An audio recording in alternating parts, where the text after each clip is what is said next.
Hello, everyone, and welcome back to Bio 181. In this lecture, we will cover the structure and function of DNA as well as its synthesis.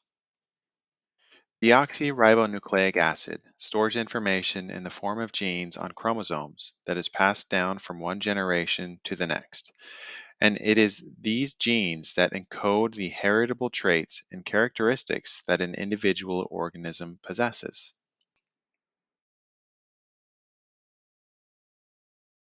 Structure of DNA was discovered by the work namely of Watson and Crick in the image to the right and Franklin in the center. Before this discovery, there was a lively debate as to what was the source of genes from Mendel's work on traits and heredity beginning in the mid 1800s. Many believed proteins were the heritable source of this information because they were so numerous and diverse. However, what was uncovered in this paper was one of the most important concepts of biology. That is, that there was a structure within cells that allowed for information to be written down and stored for use. The paper was but one single page long. Scientific writing is not meant to be fluffy and verbose, but to the point with facts. The paper only analyzed the structure of DNA. However, from their analysis, they hypothesized something quite remarkable. Quoting from the paper, it has not escaped our notice that the specific pairing we have postulated immediately suggests a possible copying mechanism for the genetic material. Full details of the structure, including the conditions assumed in building it, together with a set of coordinates for the atoms, will be published elsewhere. So, what were they getting at is that a pairing mechanism exists. And if you reach back to earlier chapters in this course, you'll remember that the steps of the ladder of double stranded DNA are made of two nucleotides, one of each strand bound together. And guanines on one strand always bind or pair with cytosines of the other strand, and adenines always pair with the thymines. Therefore, if the cell has one strand, it can synthesize a new pairing strand by reading the letters and writing their match for the other new strand. This one little paragraph opened a can of worms. Because if we can copy down the code that follows, what follows is that this information can then be replicated and passed down to offspring. And if we can pass it down to offspring, then DNA could function as the source of genes for heritable traits. It took 100 years from Mendel's work to Watson, Crick, and Franklin's.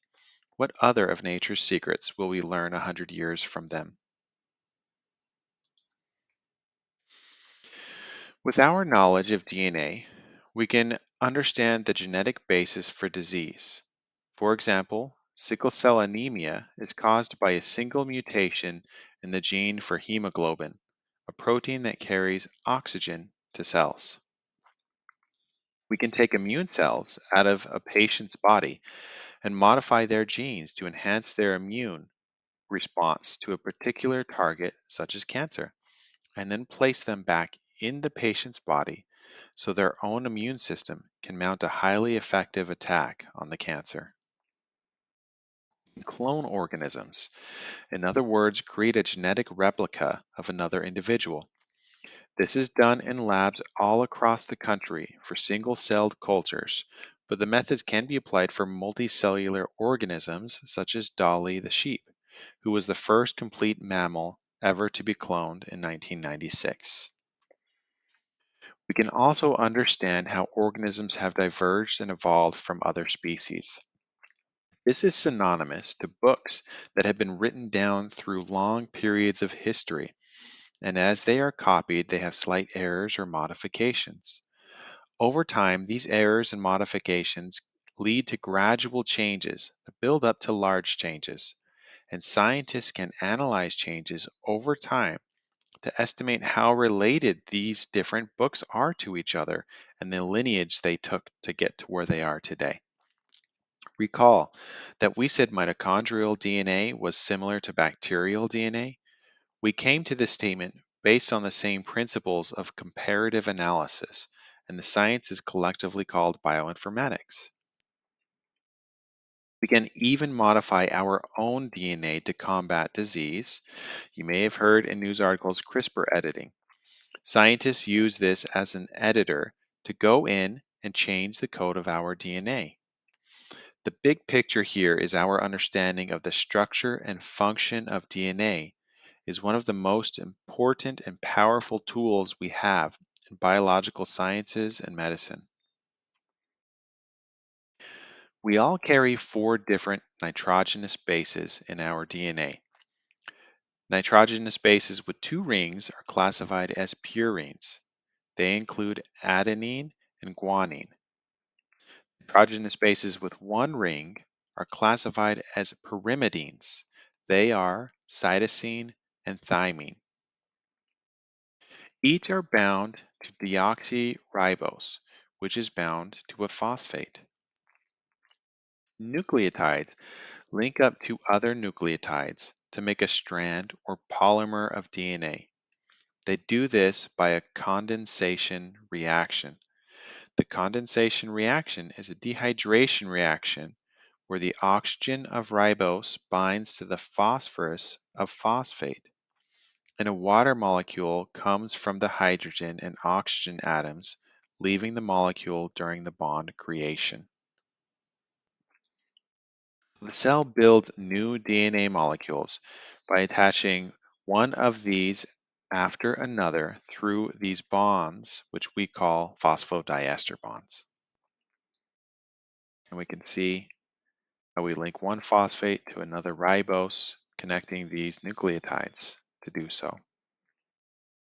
Collectively, these bonds are called the sugar phosphate backbone. We've created a single strand here, but as you know, the job isn't done quite yet. We need to ultimately make this DNA double-stranded. We can put together another strand with nitrogenous bases in the correct places so that they are complementary to one another. Again, G's hydrogen bonded to C's and A's hydrogen bonded to T's. And if we have the right order, together the two strands are called complementary strands. You might be a little confused why the letters on one side are upside down, and why does the end of one strand end in a phosphate while the other side ends in a sugar? So if you look at the top, we can see here that here's a phosphate on this end, but if we look at the other, it ends in the ribose, and here we have the little tail of the ribose, that hydroxyl group. So what is going on here exactly with these two complementary strands? Let's zoom in to a pair of nucleotides bound together to learn why this is. Again, it all comes down to structure. The structure of the nucleotides determines where the inner hydrogens, oxygens, and nitrogens, the atoms capable of doing hydrogen bonding, are located. And like two puzzle pieces, the only way they fit is if they go in opposite directions. The thymine has to have its phosphate pointing the opposite direction that the adenine has its phosphate pointing in order for the hydrogen bonds to fit together. The same is true for guanine and cytosine. Can you recall what the numbers 3' and 5' mean in this drawing again? The numbers have to do with the carbons of the sugar deoxyribose. The carbons are labeled clockwise around the sugar. Each point in the polygon represents the location of a carbon, and they are numbered clockwise starting with where the nitrogenous base is attached. That's 1'. The 3' carbon is where another nucleotide's phosphate group is attached, and the 5' carbon is where the phosphate group is attached of its own of a nucleotide. So if we look at the image on the left, we see 1' is where the nitrogenous base would hook on. The 3' location is where it may connect to another nucleotide, and the 5' location is where the nucleotide's own phosphate is found. So we can say, kind of like there's a top or a bottom of a map, there's a top and a bottom or a 5 and a 3' side of this nucleotide. And in this manner, we can see where the 5' end of one DNA is and where the 3' end is. And we can extend this out for larger strands of DNA, not just a single nucleotide. Hydrogen bonding is not permanent and not as strong as the covalent bonds within each nucleotide, so they can be separated. Molecular biologists often need to, quote, melt or denature a piece of DNA in order to work with it. This involves breaking all of the hydrogen bonds of one DNA strand from the other strand to leave two single-stranded DNA molecules. It's called melting because high temperatures cause the DNA to break the hydrogen bonds. A higher temperature is required to melt pieces of DNA that contain a lot of GC nucleotides compared to AT nucleotides. Why would this be the case? Well, if we go back to the previous slide, we can see that GC bonds have three hydrogen bondings, and AT bonds have only two hydrogen bondings between the nucleotides. And therefore, just as if you were to hold hands, if you only hold hands with someone with one pair of hands, it wouldn't be as strong as holding it with two pairs of hands. So that is why the GC bonds take a higher temperature for them to break apart than the AT bonds. DNA doesn't lay flat like the image on the left. Again, because of the structure of the molecular bonds. Watson, Crick, and Franklin determined that it has a double helix shape as the molecule twists around itself.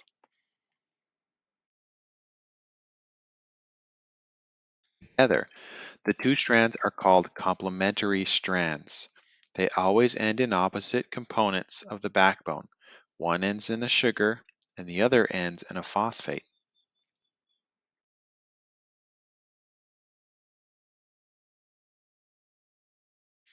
The order of the nitrogenous bases in an organism's genes spell out instructions for how and when a cell should express certain traits.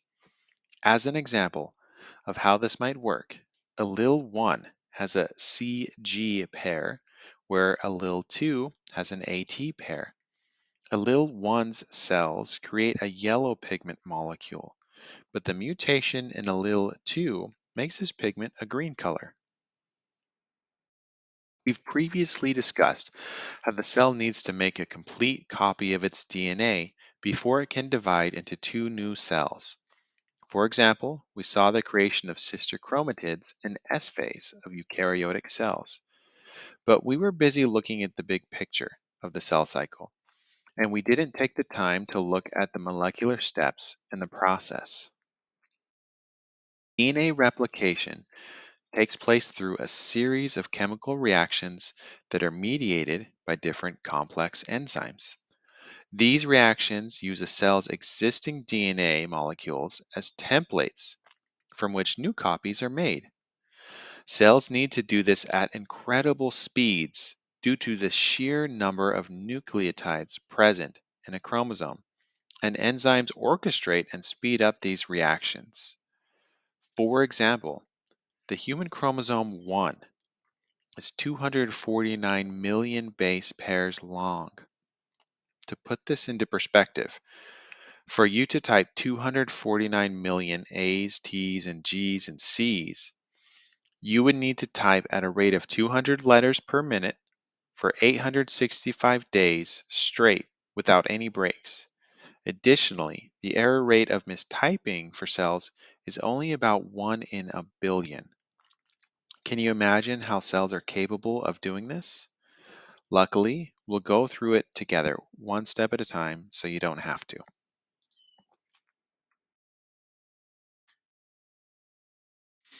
First, cells can't heat themselves up like molecular biologists do to melt or denature the DNA. Instead, they use an enzyme called helicase. This enzyme breaks the bonds of the helical DNA's nucleotides to leave behind two single strands in the wake of its movement down the DNA molecule. The area, the area where it is unzipping the DNA is called the replication fork. Checkpoint 1. What type of bonds are being broken by helicase? So, we now have two strands, but the cell needs to make sure the strands don't zip back together. The nitrogenous bases can grab each other like Velcro, but instead of little Velcro strands, their oxygen, nitrogen, and hydrogen atoms may latch onto each other. In the second step, to prevent the strands from rejoining, single-stranded binding proteins grab the strands and prevent the DNA structure from being able to reanneal to each other. In the third step, the enzyme primase attaches a short segment of RNA through complementary binding to each DNA strand. Each of these new strands will be templates to build new strands upon. The short pieces of RNA are called primers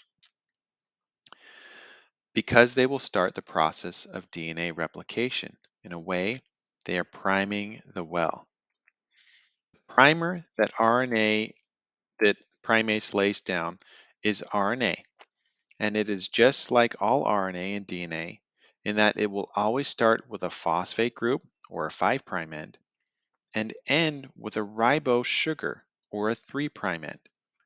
In that sense, RNA primase always reads a DNA strand 3' to 5', and it writes a new strand 5' to 3'.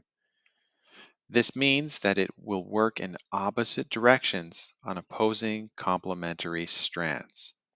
And we'll show how this works again in a couple more places here, so maybe it'll make a little bit more sense to you. But if we look, say, at this bottom strand, we can see that there's a 3' end and a 5' end, right? And the primase is going to read in this direction towards the 5' end. So it's reading 3' to 5', just like we read from left to right in this example. And as it's building the new strand's going to again be anti-parallel. We talked about this already. So it'll build a 5' and a 3' end as it's working its way across. Here we go. 5' to 3', 5' to 3' is how it's building. Point 2. What are the differences between DNA and RNA nucleotides?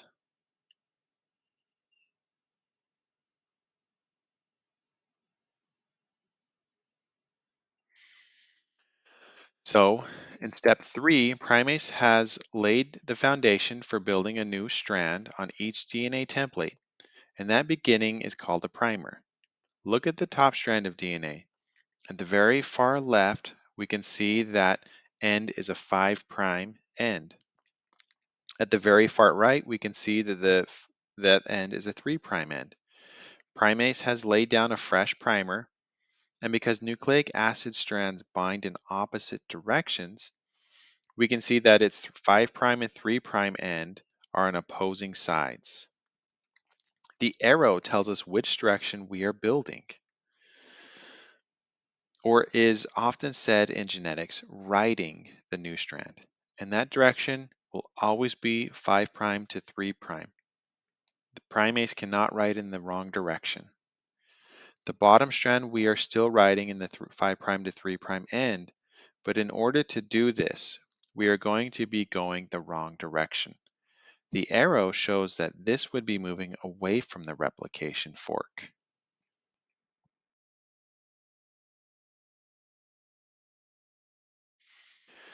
Step 4 brings in the most complicated piece of machinery so far. That is called DNA polymerase 3. It gets its name because this enzyme will create the new strand of DNA, taking nucleotides to make the new strand. As you know, the nucleotides are the monomer and the strand is the polymer. And so DNA polymerase 3 gets its name from the fact that it polymerizes DNA. It will pick up where primase left off and add nucleotides to the end of the primer.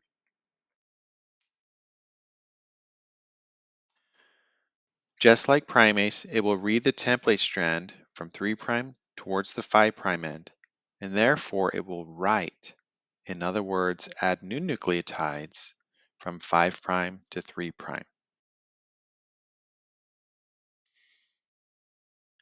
The DNA polymerase 3 at the top has an easy enough job. It can keep writing 5' to 3' until the job's done. However, notice that the bottom polymerase is going the wrong way. It does this because it doesn't know how to build backwards.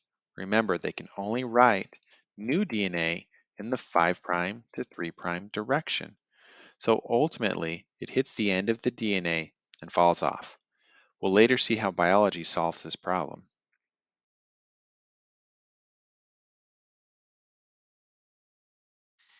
Let's see how the direction of reading and writing looks like and how you should be able to take a template strand and tabulate the new strand. Starting with any template strand, just like Watson and Crick hypothesized, you should also be able to figure out what the new strand will be. So here's a template strand. We've written out the 5' to 3' directionality and the base pairs that are there. So the first thing to figure out is which way will our DNA polymerase 3 be writing? Well, it certainly doesn't read 5' to 3', so it won't go from left to right.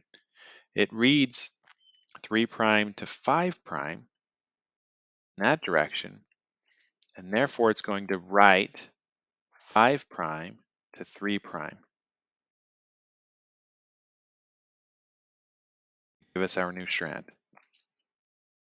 Now, this is a tough one because on paper, you will always see DNA typed out left to right, 5' to 3'. So now we need to flip this around to write it in the proper direction. So we would take the C and put it in the beginning and follow through backwards there. CAT, ATG, CAT, 5' to 3'. So you might want to go through those steps on your own, starting from the beginning template strand, and see if you can figure out how to rewrite that, because the following is going to be a checkpoint question that allows you to practice that. If the existing template strand of DNA contained the following nucleotide sequence, what would be the sequence of the new strand of DNA synthesized by the cell?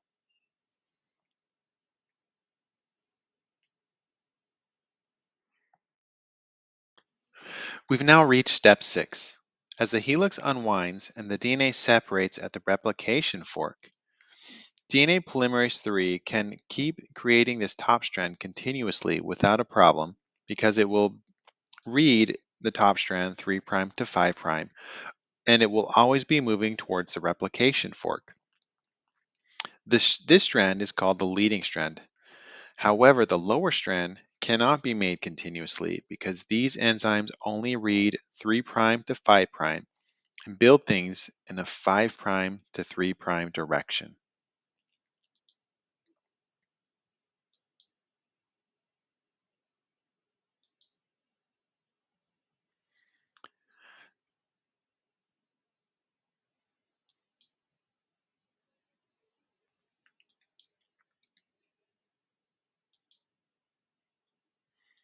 And so the process then starts over with the newly exposed DNA.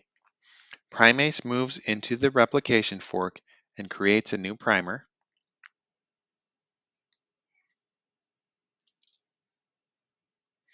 DNA polymerase 3 follows to build and proofread more DNA until it runs into the last primer and comes to an end of the line.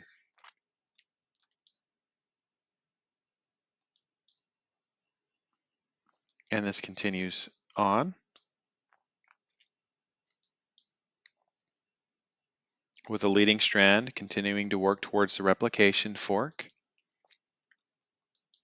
And again, primase comes in, lays down the primer in a 5' to 3' new build, reading 3' to 5' of the bottom strand. DNA polymerase 3 continues the process, reading the template from 3' to 5' and building a new strand from the 5' end towards the 3' end. And again, falling off.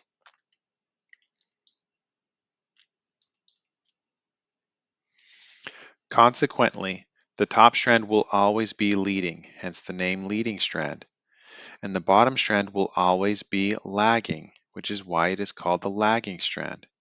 The short segments of new DNA are named after the scientist Tsuneko Okazaki, who discovered this phenomenon. But the daughter cells will need completed DNA, so the work is not yet done either.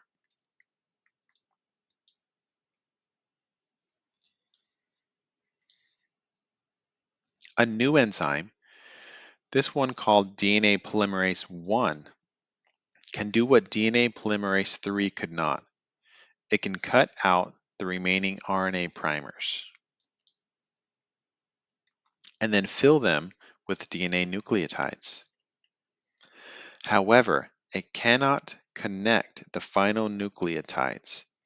The 3' hydroxyl group at the end cannot be linked to the next Okazaki fragments phosphate group.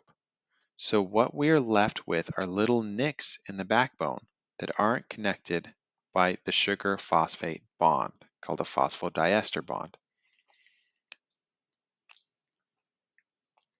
Our last enzyme in this sequence is called ligase, and it's a special enzyme that can assist in the condensation reaction between the ribose and the phosphate. And this is our step 9, and ligase will seal these little nicks, and thereby finally creating a complete new strand of DNA. Let's now watch an animation of these enzymes working in real time.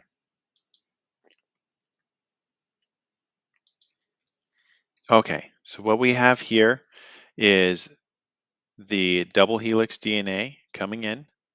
We're going to have helicase separating these two strands apart. Here's one strand, here's the top strand. This bottom strand in this case will be the leading strand.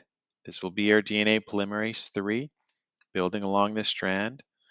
And this over here will be our DNA polymerase 3 working in the opposing direction. Again, reading the code in 5 and 3' to 5', and then building in 5' to 3'.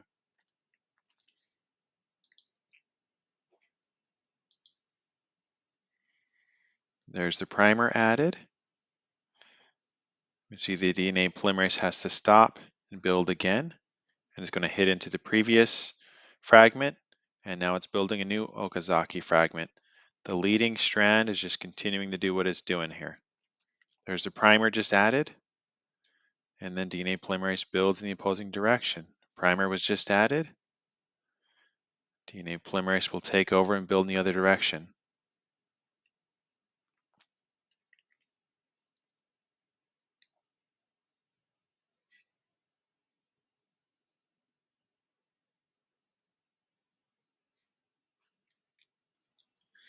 It really is quite a remarkable process. This process is called semi-conservative, and this is because every molecule of DNA is passed on to a daughter cell, and it's going to be composed of one old strand of DNA. That old strand was the template, and then a new strand of DNA. And that is why we call it semi-conservative. We can see here are the two old strands of DNA, and when this DNA is fully replicated, we are going to donate one old strand to each daughter cell and one new strand. Checkpoint 4. What enzyme replaces the RNA primer and fills in the DNA during replication? And checkpoint 5. Explain in your own words why one of the DNA strands is replicated continuously while the other is replicated in fragments. And that is the end of this lecture. Thank you so much for joining, and we'll see you in the next one.